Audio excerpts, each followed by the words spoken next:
I just feel for the kids. That's all I give a. I do too, and I feel for his wife, and I also feel for that guy because I looked at his dumb face, and I'm like, this guy just did this career, and it's just as you're moving up and you're moving up, more of your soul has to go away. That's a soulless fucking business, dude. Yeah, yeah, and I healthcare. believe United is the biggest healthcare company in the world, dude. That's a big whacking. It's a big one. Healthcare is meant to heal, to save, to protect, but in America it's become something entirely different, a machine that thrives on profit at the expense of people's lives.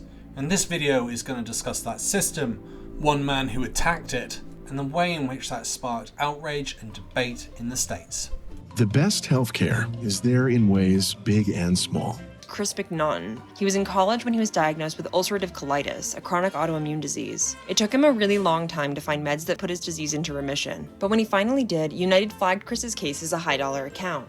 Ultimately, United said it wouldn't pay for his medicine because it was not medically necessary. When I started that treatment, I think I had literally failed every other ulcerative colitis medication. So it would almost seem that it was the very definition of medically necessary and then nothing else had worked.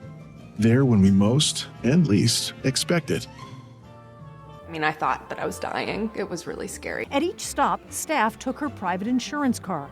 Yet a few weeks later, she was told much of her treatment was out of network. My heart just dropped. The amount she owed, more than $40,000.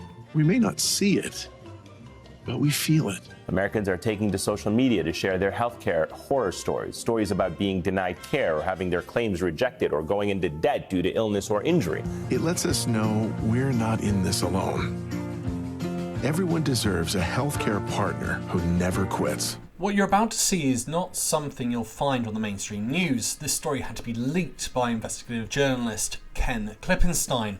At its heart, it's about Luigi Mangione, a man who decided enough was enough and left behind a message that offers a rare glimpse into the mind of someone pushed too far. To the feds, I'll keep this short because I do respect what you do for our country. To save you a lengthy investigation, I state plainly that I wasn't working with anyone. This was fairly trivial. Some elementary social engineering, basic CAD, a lot of patience. The spiral notebook, if present, has some straggling notes and to-do lists that illuminate the gist of it. My tech is pretty locked down because I work in engineering, so probably not much info there.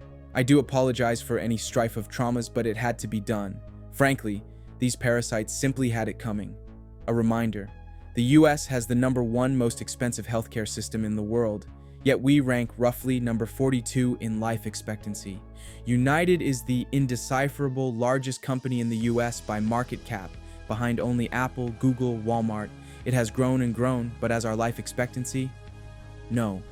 The reality is, these indecipherable have simply gotten too powerful, and they continue to abuse our country for immense profit, because the American public has awed them to get away with it. Obviously, the problem is more complex, but I do not have space, and frankly, I do not pretend to be the most qualified person to lay out the full argument. But many have illuminated the corruption and greed, e.g., Rosenthal, Moore, decades ago, and the problems simply remain. It is not an issue of awareness at this point, but clearly power games at play. Evidently, I am the first to face it with such brutal honesty. United Healthcare, there for what matters. This video dives into Luigi's story, the corruption that he attacked, and the broken healthcare system that millions suffer from every day.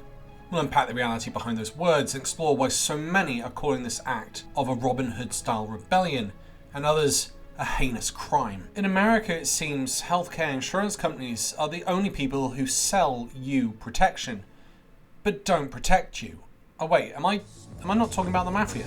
We merchants have found you really should have some round-the-clock security. Isn't that what the police are for? They do their best, but they got their hands full. Your weekly dues to us will give you all the supplemental safety net you'll ever need. You pay them so nothing bad happens, but when something bad does happen, they're the first ones to say, nah, that's on you. It's not healthcare, it's racketeering. It's legalized killing. Cigna made $5.2 billion in profit last year. Elevance made $6 billion. United Healthcare made $22 billion. I had a patient who had a new diagnosis of lymphoma, and the insurance company was giving us a hard time to give the chemotherapy. I got someone on the phone, and I told the person, I said, I need your name, because when this young man dies, I want to tell his parents who was the reason behind it. I went home and I cried after I hung up the phone because I was so emotionally exhausted. And that was just one patient. Police looking for the man who gunned down the CEO of United Healthcare. NBC News has learned that the words deny, defend, and depose were on the shell casings at the scene of the shooting. Investigators believe this could be a reference to what's called the 3 Ds of insurance, a known reference made by critics of the health insurance industry. This guy knows that there's so many bullet casings on the streets of New York, and he wanted to make sure we knew which ones were his. Right? And now, yeah, I don't know if we should be applauding that. Unmasked and smiling, police released new photos of a person of interest seen at a New York hostel where they believe the suspected gunman was staying. In this disturbing video, a masked man takes aim, shooting Brian Thompson. The NYPD says it doesn't have a clear motive for the shooting. Police are looking not just for the suspect, but a motive. Police do not really know what the motive could be. The suspect was recognized at a McDonald's in Altoona, Pennsylvania on December 9th. 26-year-old Luigi Mangione was arrested for possession of an unlicensed firearm, forgery, and providing false identification following a tip-off to the police. Mangione was brought to a courthouse building in Hollidaysburg, Pennsylvania. The New York Police Department confirmed his arrest that day. Luigi Mangione, the defendant, is charged with 1 count of murder in the first degree and 2 counts of murder in the second degree, including 1 count of murder in the second degree as an act of terrorism. And the story only gets weirder and out of some sort of fictional novel because Mangione was born into privilege. He was the son of a wealthy New York family with deep roots in finance and philanthropy. He was educated at an Ivy League university, he excelled in engineering, and despite his success, Luigi remained acutely aware of systemic inequalities, often donating his time and resources to causes addressing homelessness and healthcare inequalities. He wasn't the kind of guy you would expect to become a killer. His life was one of success and opportunity until tragedy struck. A sonic chronic pain condition left him battling the US healthcare system. And despite his affluence, Luigi faced relentless bureaucracy, including repeated denials for treatment, labelled unnecessary. And in his note, he touches on something from 10 years ago, the movie Sicko. So this is the table saw. It was spinning that way. This is Rick. When I did it, I was ripping a piece of wood and I grabbed it right here and it hit a knot. He sawed off the tops of 2 of his fingers. And just zipped. I don't have insurance. How much is this going to cost? I'm going to have to pay cash for this, $2,000-$3,000. Rick also doesn't have health coverage. So the hospital gave him a choice. Reattach the middle finger for $60,000 or do the ring finger for $12,000. It's an awful feeling to just try to put a value on your body. Being a hopeless romantic, Rick chose the ring finger for the bargain price of $12,000. The top of his middle finger now enjoys its new home in an Oregon landfill. I can do that thing where, you know, the old man used to like pull the finger off. I don't really know how this happened, but the trunk kind of came forward into the back seat. Laura Burnham was in a 45-mile-an-hour head-on collision that knocked her out cold. Paramedics got her out of the car and into an ambulance for a trip to the hospital. I get a bill from my insurance company telling me that the ambulance ride was not going to be paid for because it wasn't pre-approved. I don't know exactly when I was supposed to pre-approve it, you know, like after I gained consciousness in the car, before I got in the ambulance, or I should have grabbed my cell phone off of the street and called while I was in the ambulance, or, I mean, it's just crazy. How can you pre-approve a surgery when you're unconscious? That's not an oversight. That's cruelty in a suit. Now, Luigi's story is extreme, yes, but it struck a nerve, and some are calling him the modern-day Robin Hood, a man who fought back against a greedy system that profits off illness. And despite his horrible acts, people still love him. Well, sir, they love him. Just a minute. Robin Hood steals money from my pocket, forcing me to hurt the public. And they love him for it? Yes. And frankly, it's getting weird. I'm taking a chance because I like you a lot, so I'll give it a shot, give it all that I got. La-di-da-di-da, la-di-da-di-dee. Suddenly you call my name and I lose my brain and I float up to the moon.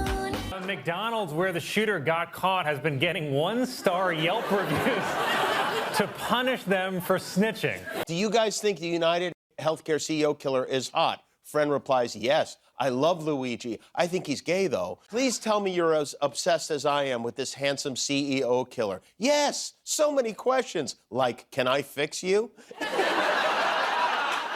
And Veronica says, I need him so bad. No, like so bad, so bad. Okay, so I would visit him in prison and bake him cookies, maybe. Perhaps more, but I haven't thought that far ahead. When United Health Group posted that they were saddened by the death of their CEO, the response from the public on Twitter had 75,000 ha-ha posts and 71,000 laughing emojis. And all the while watching that, you're thinking to yourself, it's not okay to kill people. Why are people making a mockery of this? But there is one person that we do talk about regularly in film and TV who it is okay to kill. This is a toughie. Yeesh. There was even The Twilight Zone, which did 2 episodes, one where someone went back in time, again following the Deadpool idea of killing baby Hitler. This is the pride and joy of my household. My son, Adolf. And again travelling back in time to try and kill Hitler. And to be clear, I'm not saying that we should ever condone murder, but isn't it interesting that someone like Hitler brings that on board? But it was also interesting to see that there was bipartisan agreement that this was almost justifiable, with both Republicans and Democrats in different polls saying, we're not happy with the fact that this young kid kills one person and he's sent to jail, but the CEO of a company who denies healthcare to a third of its customers, what happens to him? Nothing. I think, we think if somebody kills someone, that's murder, you go to prison. You kill 10 people, you go to Texas, they hit you with a brick, that's what they do. 20 people, you go to a hospital, they look through a small window at you forever. And over that, we can't deal with it, Someone who's killed 100,000 people, we're almost going, well done, well done. You killed 100,000 people? You must get up very early in the morning. It's a dark joke, but Luigi's story feels like a twisted microcosm of this. Only this time the body count isn't direct, it's hidden behind denied claims, untreated illness, and medical bankruptcies. And yes, you're seeing another pop cultural reference there because I'm referencing Saw 6, and what I've just read to you, you could actually use that as a description for that movie. As the protagonist, Jigsaw, goes on a murder rampage because he's denied health insurance. So in a sense, you choose who lives or dies. I've found a treatment for my cancer that I think holds a lot of promise, but my requests for coverage have all been turned down. These politicians, they say the same thing over and over and over again. Healthcare decisions should be made by doctors and their patients, not by the government. Well, now I know they're not made by doctors and their patients or by the government. Made by the fucking insurance companies. According to West Health, only 55% of Americans can actually afford prescription drugs. About 40% of Americans report having debt due to medical or dental bills, and that's owed to credit cards, collection agencies, family, friends, banks, and other lenders. And part of the reason is health expenditure per capita in the US is almost double that of other major economic countries, including the UK and Canada. And since Michael Moore's documentary Sicko was released, premiums and charging costs have increased by up to 111% for deductibles. And it gets worse because you put in all that money and you expect to be covered when you're injured, but United Healthcare, the CEO who got killed, was rejecting 1 in 3 claimants. The industry average is 16%. That CEO who was killed was earning $1 million a year, but he also was awarded stocks and other compensation, making another 10 million on top out of all of that suffering. The National Institute of Health estimates that if healthcare was available to all Americans, you would save 68,000 lives a year. That's double the number of shootings annually in America. Our middle son in San Diego visiting a friend, and he was sick. So she had to take him to an ER, right? Like our doctor's not there, right? Obviously we live here. So they did like regular chemistry lab on him. That's like about a $12 blood test, and gave him like, I don't know, 250 to 500 cc of IV fluid. That was it. What do you think the bill was? $1,200. I don't remember it because I'd have to look at the post I put up. I think the bill was $6,000, of which we owed $2,000. That's insane. That's problematic. That's a real problem. Yeah, it might have been more than that. $6,000 bill. Our insurance somehow picked up maybe $3,500. We were stuck with $2,500. Now juxtapose that with the following fact: fewer than 50% of Americans today, if given 24 hours, can produce $2,500 in cash. Jesus Christ. So when we say healthcare is the leading cause of personal bankruptcy, it's the first, second, third, fourth, fifth. Like there's nothing else matters besides healthcare when it comes to personal bankruptcy. And as he said, it's not just insurers. Big pharma fuels this racket. Drugs that cost pennies to make sell for thousands. And if you don't believe me, just have a listen to this list. An EpiPen in the UK, £38 for a 2-pack. US price, $650. Paracetamol, 50p in the UK. In the US, $10 a box. And for asthma, an inhaler, $30 to $60 per inhaler. In the UK, £9. But how did we get here? How did a system designed to save lives become a ruthless machine of profit and denial? To understand this, we need to go back to when for-profit healthcare was born and politicians handed the keys to the insurance companies.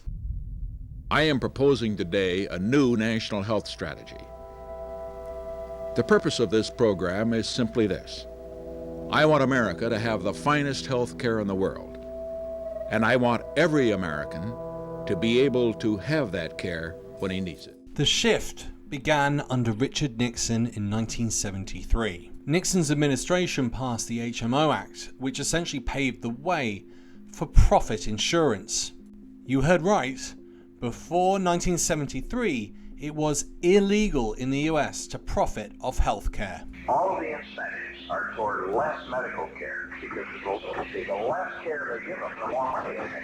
And from that point on, the healthcare industry continued to grow in both its ability to make money, but also its privatization of healthcare, and it became one of the biggest political donors in America. Been there by 18 hours, since 7 this morning. What looks cramped and unsightly can also be dangerous. 37 million Americans are without protection against catastrophic illness. The losers are the poor, who may now postpone urgently needed health care until it's too late.